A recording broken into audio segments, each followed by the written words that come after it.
ঠিক আছে বিষয়টা ঠিক আছে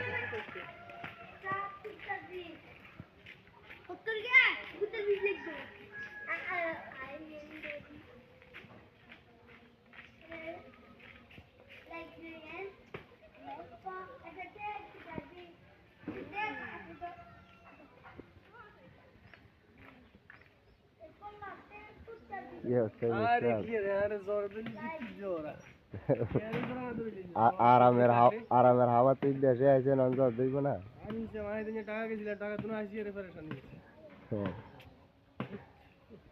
ভাইরাস গাছ আছে রুফিনের কাছে যাবে শান্তি বাজারে নাহলে উল্লেজি যান রুফিনার সাথে ভালো আছে ধরে আমরা তো রুফিনার কাছে তো নজর লই মোটামুটি আলহামদুলিল্লাহ ভালো কাজ করে নাহলে ওই স্কুলের দুয়ারে যাবে স্কুলের দুয়ারে সুমিন্যা আছে ও প্রাইমারি স্কুলের সামনে হাতে ডাক্তার কিন্তু এতে কাল্যারি চান্ডা গেছিলাম তো বাবুরে